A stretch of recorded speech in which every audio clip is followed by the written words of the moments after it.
दोस्तों, कैसे हो आप सब। मैं होप करता हूँ कि आप सब ठीक होंगे। आज हम लेजर के बारे में पढ़ेंगे, जो कि दूसरा स्टेप होता है जनरल के बाद। फर्स्ट एंट्री मेड की थी जनरल में, उसके बाद फिर ट्रांसफर की जाती हैं वो सारी एंट्रीज, उन्हें की जाती हैं पोस्ट, उसके बाद लेजर में। तो इससे पहले की वीडियो आपने दोनों देख चुके होंगे शायद, है ना। और एक में मैंने थ्योरी बताई थी जनरल में, सेकंड वीडियो में मैंने उसका न्यूमेरिकल के दिखाया था कि किस तरह से एक जनरल प्रिपेयर किया जाता है, कैसे किस एंट्री को डेबिट करना है, किस तरह से किस एंट्री को क्रेडिट करना है, और उनके रिस्पेक्टिव अमाउंट भी विद अ ब्रीफ नरेशन। तो आई होप आपने वो पहले की दोनों वीडियो देख ली होंगी, अगर नहीं देखी तो प्लीज़ पहले जाके वो देखिएगा। और आज इस वीडियो में हम पूरा पढ़ेंगे लेजर की फुल थ्योरी के बारे में कि लेजर क्या होती है और लेजर का फॉर्मेट एंड डिफरेंस वगैरह। और साथ ही साथ जो उसकी नेक्स्ट वीडियो आएगी वो उसकी न्यूमेरिकल के ऊपर होगी कि किस तरह से लेजर बनाया जाता है। और आज हम लेजर को कवर करेंगे पूरी तरीके से। पहला है उसका मीनिंग, ठीक है, लेजर क्या होता है वो अच्छे से जानेंगे, लेजर किसे बोलते हैं। और फिर उसके यूजेस यानी कि यूटिलिटी, और उसके बाद फॉर्मेट पढ़ेंगे कि जनरल दिखती कैसी है और उसका फॉर्मेट कैसा होता है। उसका difference between general and ledger, कि उसका डिफरेंस बिटवीन करेंगे जनरल और लेजर में क्या क्या अंतर होते हैं। और फिर पोस्ट करेंगे एक जनरल एंट्री को इनटू लेजर में, और उसका प्रोसीजर देंगे, ठीक है, किस तरह से की जाती है वो प्रोसीजर ऑफ पोस्टिंग। तो शुरुआत करते हैं पहले एक मीनिंग से, लेजर के मीनिंग से। तो स्टार्ट करते हैं पहले एक डेफिनेशन से। Ledger is a book of final entry in which the account are recorded in a classified and summarized form, ठीक है ना। तो ये एक लेजर एक बुक होती है जिसमें फाइनल एंट्री उनके रिस्पेक्टिव अकाउंट में ट्रांसफर की जाती है। जैसे हम जनरल प्रिपेयर करते हैं ना, उसमें एक एंट्री डेबिट होती है और दूसरी एंट्री क्रेडिट होती है ना। उस एंट्री के फिर कहाँ तक पड़ता है, उनके रिस्पेक्टिव अमाउंट में, उनके रिस्पेक्टिव अकाउंट में। क्यों? क्योंकि जो एंट्री वहाँ डेबिट हुई है, मान लीजिए कोई एसेट है वो डेबिट हुआ है, मतलब इंक्रीज हुआ है। क्योंकि आपने पढ़ा हुआ था पहले कि जर्नल में जो एंट्री बनाई जाती है, जो भी एसेट्स होते हैं वो डेबिट होते हैं, डेबिट साइड होते हैं, है ना, इंक्रीज होते हैं। तो मान लीजिए कोई एसेट आया है तो वो हमने कैश में लिया है, तो furniture to cash entry general entry बनेगी, और वो लेजर में ट्रांसफर होगी फर्नीचर के डेबिट साइड में टू कैश, और कैश के क्रेडिट साइड में बाय फर्नीचर। इस तरह से हर एंट्री का एक डुअल डुअल इफेक्ट पड़ता है ना। आपने पता ही होगा dual aspect account, dual effect accounting. तो इसी तरह से हर चीज़ का डुअल इफेक्ट पड़ता है, हर एंट्री का डुअल इफेक्ट पड़ता है। एक अकाउंट में एक अकाउंट डेबिट भी होता है, दूसरा अकाउंट क्रेडिट भी होता है विद द सेम अमाउंट, जिससे जल्दी से जल्दी पता चल जाता है कि हाँ इस दिन को ये इवेंट हुआ था, और साथ ही साथ इस अमाउंट से हमने पेमेंट किया है या रिसीव हुआ है ये पेमेंट। उससे आगे चलते हैं तो उसके बारे में लेजर में और ब्रीफ में दिया है कि लेजर अकाउंट में be defined as a summary statement. किस चीज़ का summary statement? Transaction related to a person, किसी पर्सन से रिलेटेड हो, या किसी एसेट से रिलेटेड हो, या कोई एक्सपेंस से रिलेटेड हो, या कोई इनकम से। पर्सन कोई भी हो सकता है, डेप्टर हो सकते हैं, क्रेडिटर हो सकते हैं, जिससे हमने लोन लिया है वो बैंक लोन हो सकते हैं, है ना, या किसी और पर्सन से लोन लिया है, मिस्टर एक्स वाई जेड जो भी है, तो वो पर्सन भी हो सकता है, या फिर ओनर हो सकता है इस बिजनेस का, ठीक है ना, जिससे हम कैपिटल अकाउंट से शो करते हैं। और यहाँ एसेट में वो सारे एसेट आएंगे, जैसे furniture, land, building, machinery. Expenses में सारे एक्सपेंसेस आ जाएंगे जो मैन्युफैक्चरिंग में भी यूज होते हों, जो नॉन मैन्युफैक्चरिंग में भी होते हों। Selling expense, administration expense, distribution expense, packaging expense वगैरह। और यहाँ इनकम जैसे सेल्स, है ना, commission, accrued income, and all other incomes are to be covered in the income section which have been taken place during the given period of time and their net effect। तो उनको time show किया जाता है कि इस date को ये transaction हुई थी, और with their net effect. Net effect कैसे पड़ेगा? उसकी अमाउंट से, है ना। और उस जो अकाउंट डेबिट होगा वो सेम अकाउंट से वो किसी और अकाउंट में आकर क्रेडिट भी होगा। तो एक चीज आएगी तो दूसरी चीज what comes in debit and what goes out credit, है ना, आप समझ गए होंगे इस तरह से। फिर अगला है utility. A ledger is the most important book of account which provides necessary information regarding various accounts. It is the principle of account which contain all the business enterprise, whether real, nominal और personal. ठीक है, तो ये एक most important book होती है क्योंकि ये हर चीज के ट्रांजेक्शन का एक प्रॉपर रिकॉर्ड रखती है, परमानेंट रिकॉर्ड कि इस डेट को हमने ये ट्रांजेक्शन की थी या ये एंट्री की थी। इससे इजीली क्या होता है, जो हमने ट्रांजेक्शन होती है बहुत सारे ईयर्स की, वो एक परमानेंट रिकॉर्ड से सेव की जा सकती है कि हमने इस डेट को इस ईयर में हमने ये किया था, या ये ट्रांजेक्शन हुई थी, या ये इवेंट हुआ था। उस तरह से हम इसे रिकॉर्ड कर सकते हैं। और चाहे वो किसी भी रियल यानी कि जो भी एसेट से रिलेटेड हो, है ना, प्रॉपर्टी वगैरह, या फिर है ना नॉमिनल, या नॉमिनल में आते हैं वो सारे एक्सपेंस और इनकम्स जो हमने किए हैं, और पर्सनल में वो सारे वो सब जिनसे हमने उधार में सामान खरीदा हो, या उधार में बेचा हो, या उधार लिया हो, debtor, creditors and bank loans, another institution loans, है ना। तो ये सब ये यूटिलिटी और यूज होता है इस लेजर का। ठीक है, ये आप समझ गए होंगे। इससे नेक्स्ट चलते हैं अब। इसके बाद आता है फॉर्मेट ऑफ लेजर, के फॉर्मेट के लेजर किस तरह से बनाया जाता है।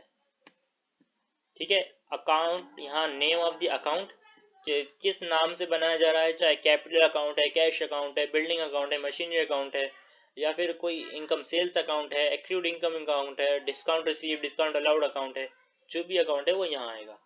ठीक, date, particular, JF general folio होता है, एक तरह से पेज नंबर बोल लीजिए, क्योंकि जो पेज नंबर मतलब जो ट्रांजेक्शन नंबर यहाँ डाला जाता है वही सेम नंबर वहाँ डाला जाता है एलएफ में, यानी कि लेजर फोलियो में।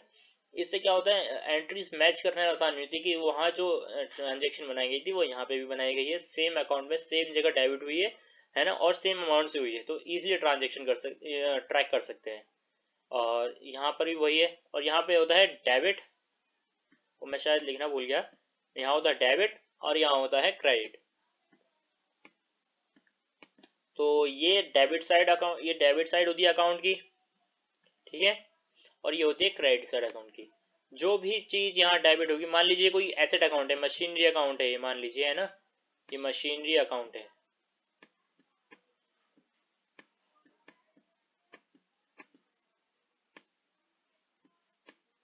मशीनरी, ओके, ये मशीनरी अकाउंट है।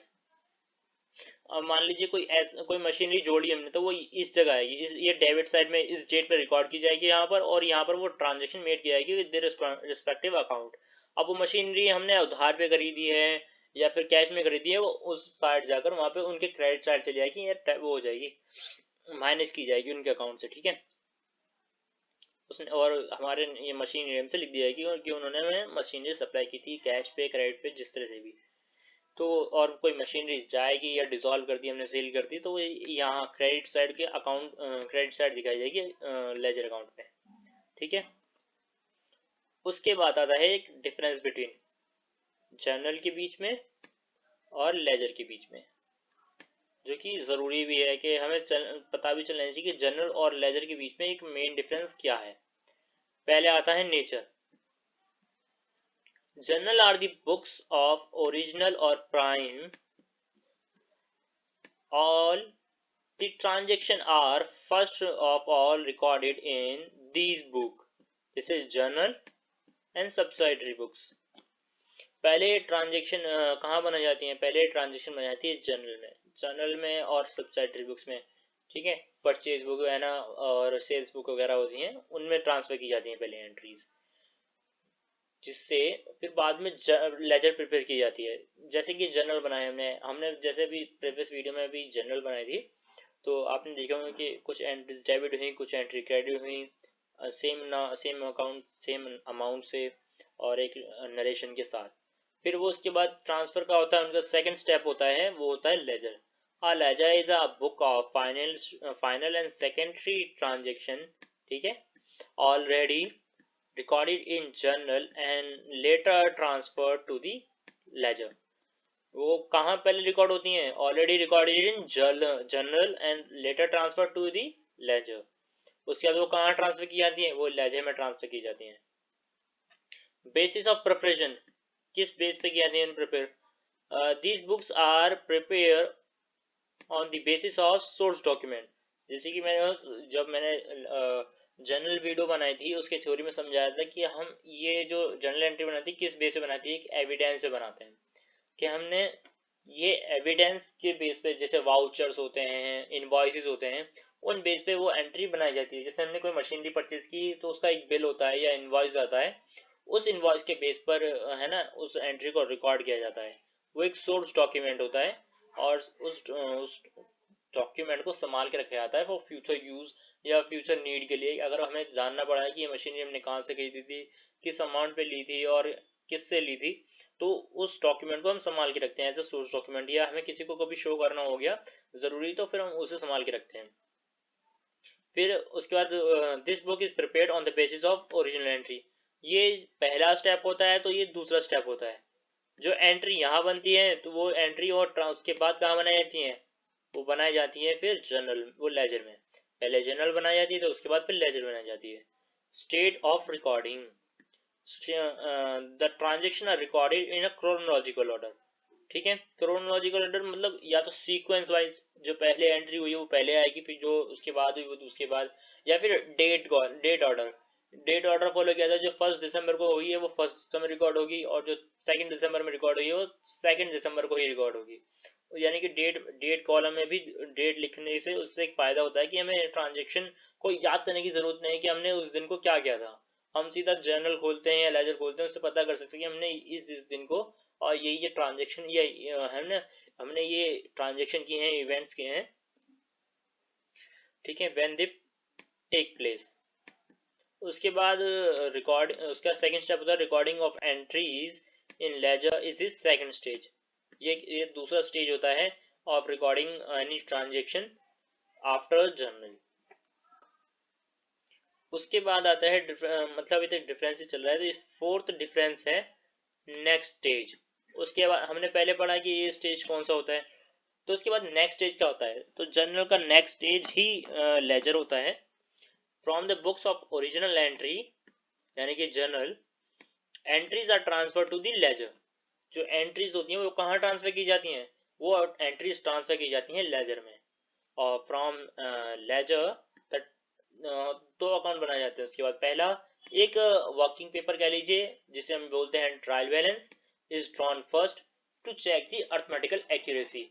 उसकी एक्यूरेसी को जज करने के लिए कि हमने जो अकाउंट्स लेजर में जर्नल में बनाए हैं वो सही अमाउंट से बनाए हैं और सही तरीके से प्रॉपरली पोस्ट किया गया है, तो उनकी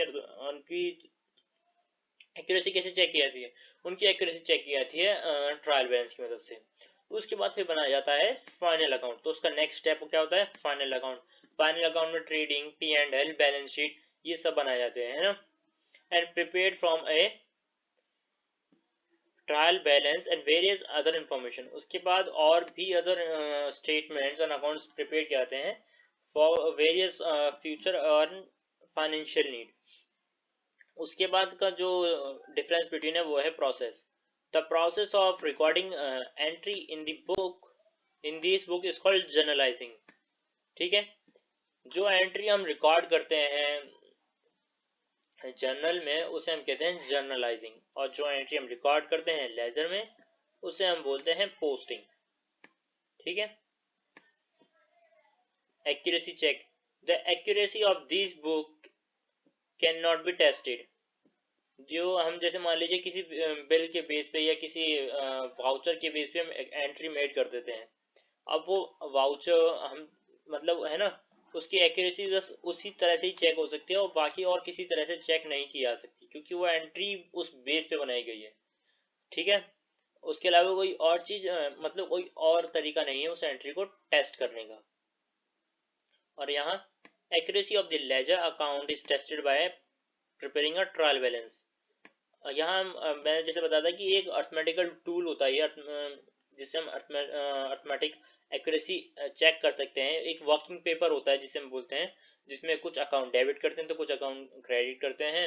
है ना। इसके बहुत सारे तरीके के होते हैं ये बैलेंस या टोटल मेथड, जिस तरह से आप फॉलो करते हो बनाने में ट्रायल बैलेंस, उसकी हेल्प से हम बनाते हैं और चेक करते हैं कि जो डेबिट अकाउंट का टोटल है वो क्रेडिट अकाउंट के टोटल के बराबर आ रहा है या नहीं आ रहा है। जब DR यानी कि डेबिट इक्वल होता है क्रेडिट के, तो हम मान लेते हैं कि हमने जो ट्रांजेक्शन, अज्यूम करते हैं कि हमने जो ट्रांजेक्शन की है वो सारी की सारी एक्यूरेट हैं एज पर हमने जो जनरल में बनाई है और जो हमने लेजर में बनाई है। उसके बाद हम फर्दर कोई स्टेप लेते हैं जैसे फाइनल अकाउंट प्रिपरेशन। फिर आते हैं posting a journal entry into ledger. When we journalize a transaction we write out in the journal, तो हम जर्नल में लिखते हैं as to which account is to debited and which account is to be credited, कि हमें किस account को debit करना है और किस अकाउंट को क्रेडिट करना है। The same information is the transfer to the ledger, है ना। जो हमने कुछ अकाउंट डेबिट किए हैं, जो अकाउंट क्रेडिट किए हैं, वो फिर उनको उनके रिस्पेक्टिव अकाउंट यानी कि लेजर्स में भेजा जाता है। In the to concern account the process of transferring from the journal to the ledger is called posting in the ledger। जब हम ट्रांसफर करते हैं फ्रॉम जर्नल टू लेजर एक ट्रांजेक्शन को, एक पूरी ट्रांजेक्शन को, है ना, तो उसे क्या कहते हैं, पोस्टिंग इन द लेजर। अगर ये वर्ड्स में है तो हम इसे अब एक तरह से आपको प्रैक्टिस करके दिखाते हैं किस तरह से जो एंट्री पोस्ट की जाती है। जैसे कि यहाँ एक एंट्री है कैश टू कैपिटल। कैश क्या है, हमारा एसेट है। तो ये ट्रेडिशनल बेस से देखें तो debit debit what comes in and credit what goes out. तो जो बिजनेस हो रहे हैं, बिजनेस ओनर है, उसने बिजनेस में पैसा लगाया है, तो what comes in cash and what goes out. अगर हम उसकी तरफ से देखें तो उनकी कैपिटल है ना, वो कौन दे रहा है, वो दे रहा है बिजनेस का ओनर, और जो उनकी अमाउंट है वो सामने लिखी जाती है। ठीक है, ये रही वो अमाउंट। और मैंने ये एरो बना दिए हैं, जैसे हमने कैश अकाउंट बनाया है, यहाँ पे कैश डेबिट हो रहा है ना, तो कैश अकाउंट बनाया है। और ये टू कैपिटल, क्योंकि मैंने इसके सामने DR पहले लिख दिया, मतलब ये एंट्री डेबिट की गई है और ऊपर भी है। तो जो एंट्री है वो यहाँ, तो कैश क्या हो रहा है, डेबिट। तो ये डेबिट साइड कौन सी है, ये साइड है डेबिट। मैंने बताया था ना, ये डेबिट साइड होती है ये, और ये होती है क्रेडिट साइड।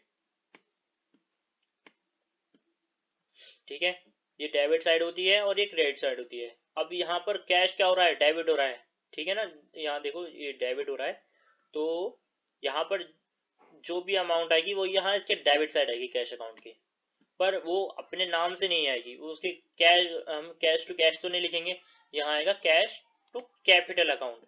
वो हमेशा दूसरे के नाम से रजिस्टर किए जाते हैं, क्योंकि जिसने ट्रांसफर की है वो एक्चुअल अमाउंट से, ये एक्चुअल नेम से ही आती है। ठीक, उसके नाम से ही आएगी। अगर यहाँ पे कुछ और होता तो वो यहाँ पर मान लीजिए कुछ वो आता, अगर यहाँ पे कैश टू सेल्स होता तो टू सेल्स, क्योंकि सेल्स से वो पैसा आया होता। यहाँ लिखते हैं टू सेल्स, क्योंकि हमने वो किससे आया वो चीज़, वो उसके लिए होता है, पहचानने के लिए कि हमने ये पैसा बिजनेस में आया कहाँ से और किसने डाला। उसके बाद आता है फिर कैपिटल अकाउंट, मतलब यहाँ पे दो एंट्री बनती है ना, तो दो अकाउंट प्रिपेयर होंगे, कैश अकाउंट भी और कैपिटल अकाउंट भी। और यहाँ पर देखिए कैपिटल क्या हो रही है, क्रेडिट हो रही है। ठीक है ना, नीचे वाली चीज होती है, ऊपर वाली एंट्री होती है डेबिट और नीचे वाली होती है क्रेडिट। तो यहाँ पर कैपिटल अकाउंट ये रहा। अब बिजनेस में क्या रहा है, पैसा आ रहा है, और ये यहाँ पर ये क्रेडिट हो रही है, किस वजह से हो रही है, कैश, हाँ कैश की वजह से। तो यहाँ पर आ जाएगा बाय कैश, और जो अमाउंट है वो यहाँ लिखी जाएगी। ठीक है, पहले 40,000 यहाँ ट्रांसफर हो जाएंगे। इसी तरह से एक जनरल एंट्री बनाई जाती है, जनरल एंट्री के बाद फिर हम लेजर में ट्रांसफर करते हैं। ये हमारी ऊपर जो लिखी है ये एक जनरल एंट्री है। ठीक है, उसे हम लेजर में बनाने के लिए ऐसे दो अकाउंट प्रिपेयर करते हैं, और आगे ऐसे ही मैं बहुत सारे अकाउंट्स को, बहुत सारी जनरल एंट्री को ट्रांसफर किया जाता है। आई होप आपको ये वीडियो पसंद आई होगी, आपको ये बहुत हेल्प करेगी आगे फ्यूचर में सीखने में कि जर्नल और लेजर कैसे होते हैं। अगर आपको नहीं आते और अगर आता भी है तो आपको रिवाइज हो जाएगा अच्छे से। और मैं आशा करता हूँ कि आपको बहुत हेल्प करें समझने में जर्नल और लेजर को। और for more videos please subscribe the channel and like the video. और थैंक्स फॉर वॉचिंग।